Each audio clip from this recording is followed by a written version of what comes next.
Okay, so ladies, let's talk about the truth behind real provider men. And it's not just about how much money he spends on you on a date, but today I'm going to show you exactly what to look for so you don't waste your time with men who can't or won't step into that role. Hey beautiful, my name is Jumoke Win and I'm your favorite femininity coach and women's mentor. And today we're going to talk about how to identify a provider man. Now, the first way to identify, and by the way, what's a provider man? A provider man is a man who he wants to provide for you and perhaps your subsequent kids, right? Like he wants to step into that masculine role to provide, okay? Now, first thing is important to understand that because for some women, they try to go straight into like verbal vetting, like how much money you make, right? It's not about how much money that he makes, because he can make a lot of money and not be a provider, but his values will always snitch on him. So you have to listen closely to things like, how does he talk about marriage and family? So things like, does he have traditional values or does he have more modern values? Does he believe it's a man's role to provide and protect? Because if he doesn't value those things, then it doesn't matter how much money that he has. He's not going to step up into the role of a provider for you. And which I've heard of stories of men who are making like multiple six figures. The woman is making 40K, and he still expects her to do 50-50.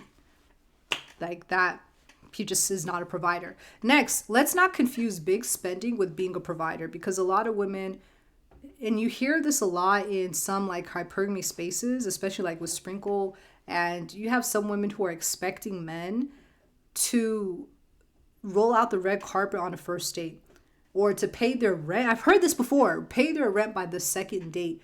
That is insane. That's insane. To me, that is so insane, because I always tell women that we're looking for husbands, not sugar daddies. Okay. So you really have to, like, yes, it's okay if he buys you dinners and gifts. That might flash his tax bracket, but that doesn't mean that he's a true provider, A. But B, you should also not expect men from certain classes to do everything that someone who is a millionaire. Like, every woman wants to be with a millionaire. Do you think the millionaire is just going to marry all of you? What? Come on now. So it's different if the men that you are dating, because I don't know who's watching this, I don't know what class that you come from, but if I can guess, most of my audience are anywhere around the middle class, actually probably lower than that, because a lot of people think that they're middle class, but their parents were middle class, they're not middle class, or they actually came from maybe lower middle class or working class. However, everyone is expecting a man from the affluent class or upper middle class. And if you're not encountering those types of men who it's no sweat off their back to pay $100 for a date or $200 on a date, and it's okay, they have it, like, that's different. But if the men that you're attracting, again, just do market research. Like, you can't be in a low income area and expect a high income result. That doesn't make any sense. But you have to think about this, because a provider man balances his pursuit with you with being a good steward of his money. So he's not blowing money. Like, it's not, to me, it's a yellow flag if a man is blowing a whole bunch of money irresponsibly on women that he barely knows.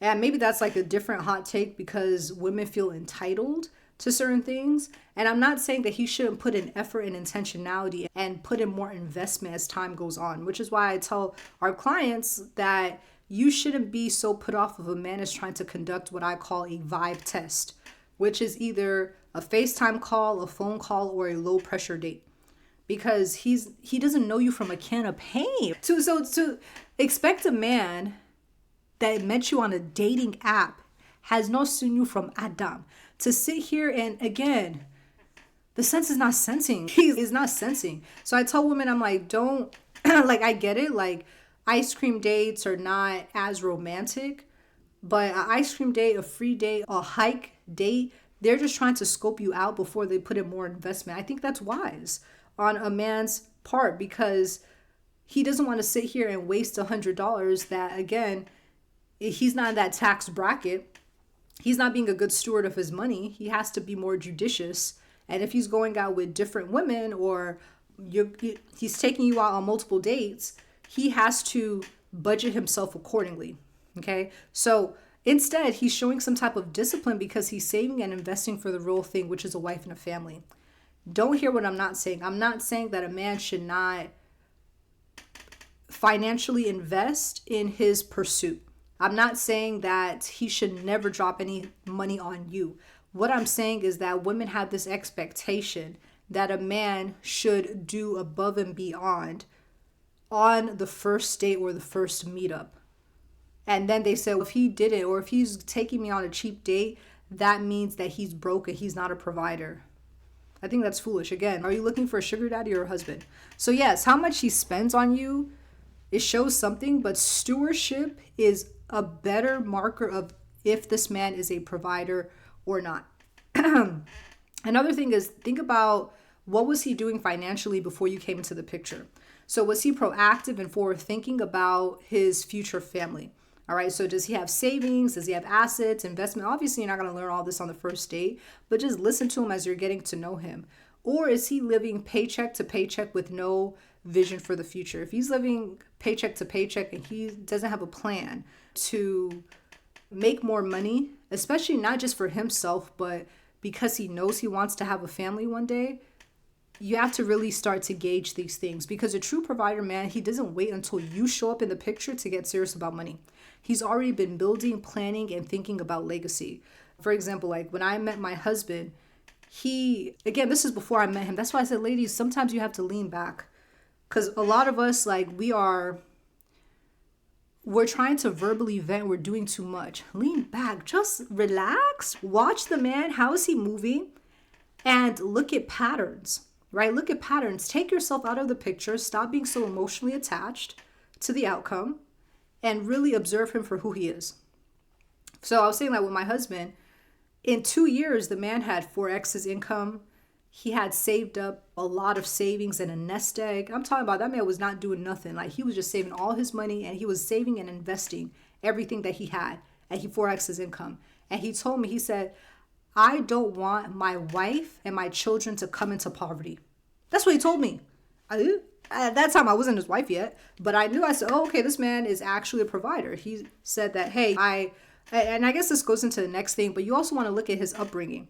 Was he raised by a provider father who modeled provision? Now, that's not the only thing, obviously, that you can look if a man's a provider, but if a man was raised by a single mother where she carried most of the load, usually they just have a different worldview, right? If he saw his mom go to work, have a career, she was paying half the bills, his dad went to work and he paid half the bills, and both of them were just doing like more of an egalitarian marriage, he probably is going to have that value. That value will be passed down to him unless if he decides something differently.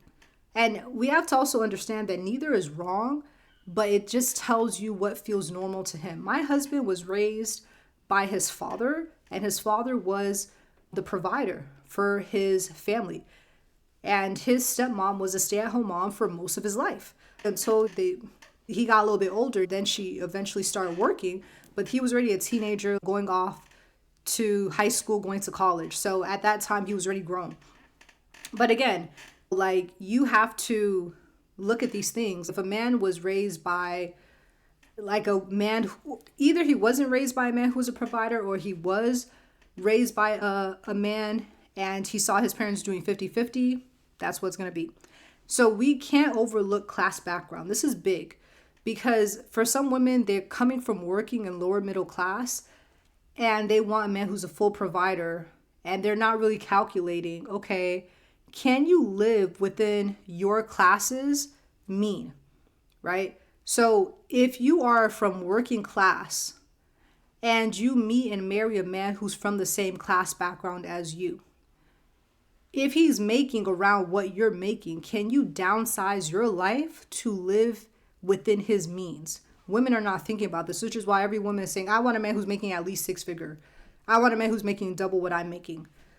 Which, again, it's fair, but at some point, it's not necessarily the man's income. It's more so of, do you genuinely have that value? Can you live within your means so that you guys can actually have that traditional value? Which is why I always say that most women will not be hypergamous, not because it's impossible, but because it takes a lot of humility and creativity And most people don't want to do that, right? Like you can live within a man who's making 50,000 per annual and make it work.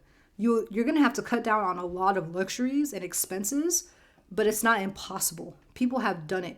You're going to have to downsize. You're probably going to have to live in an area that has a lower standard of living. You might even have to work part-time, maybe from home. Like if you want to do the whole like Christian hypergamy thing and the whole homemaking thing, you can still be at home, but you might have to get a work from home job. You might have to have a small business on the side. You might have to do something on the side to bring in extra income for the home, because your home cannot support just one income.